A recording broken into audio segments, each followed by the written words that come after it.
नमस्कार मंडळी, मी नीता तुमचे सर्वांचे स्वामी टिप्स मराठी या चॅनलमध्ये खूप खूप मनापासून स्वागत करते। तर स्वामी महाराज तुमच्या मनातील सर्व चांगल्या इच्छा लवकरात लवकर पूर्ण करो हीच स्वामी चरणी प्रार्थना करते आणि आजच्या या व्हिडिओला सुरुवात करते।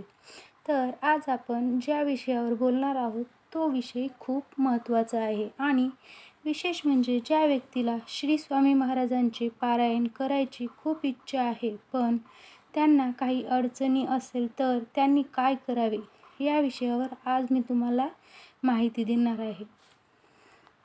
जे स्वामी भक्त आहेत त्यांनी एकदा तरी गुरुचरित्राचे पारायण नक्की केले असणारच आणि काही जण तर एकापेक्षा जास्त वेळा करतात। पण काही जण असे सुद्धा असतात ज्यांना काही अडचणी असल्यामुळे ते पारायण करू शकत नाहीत। त्यांच्या मनात खूप इच्छा असते पारायण करायची तरीसुद्धा ते पारायण करू शकत नाहीत। पारायण करताना बऱ्याच गोष्टी अशा असतात ज्या न चुकता कराव्या लागतात, त्यामुळे त्यांचे पारायण पूर्ण होत नाही।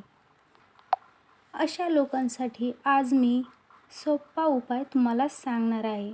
आपण सर्वजण रोज स्वामींसेवा करतो, पण सर्वात जास्त मोठी सेवा आणि चांगली सेवा म्हणजे गुरुचरित्र पारायण। असे बरेच जण आहेत जे वर्षातून 2 ते 3 वेळा पारायण करतात। कोणी दत्त जयंतीच्या आधी पारायण करतात तर कोणी नवरात्रीमध्ये पारायण करतात। तर असे खूप लोक आहेत ज्यांना गुरुचरित्र पारायणाचे नियम पाळणे शक्य नसते। काहींना आजारपण असते तर काहींना नोकरी असल्यामुळे वेळ मिळत नसतो। अशांनी हा उपाय नक्की करून पाहावा। तर अशा लोकांनी मनापासून एक श्लोक म्हणायचा आहे।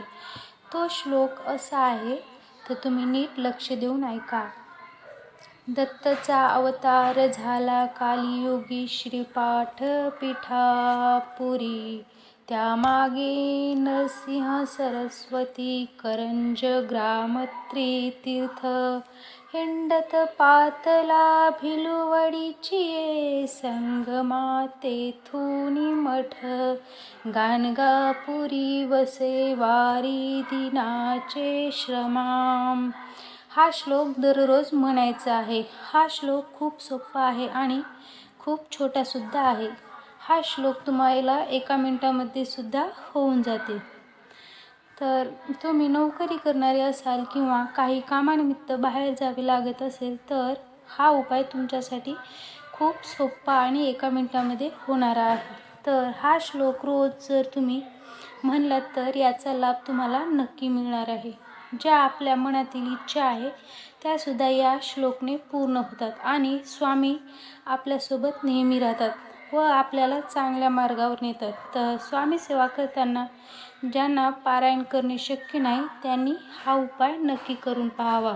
तर आजचा व्हिडिओ तुम्हाला नक्की आवडला असेल आणि तुम्ही माझ्या चॅनलमध्ये नवीन असाल तर चॅनलला सबस्क्राईब करा। तर पुन्हा भेटूया पुढच्या नवीन व्हिडिओमध्ये। तोपर्यंत श्री स्वामी समर्थ।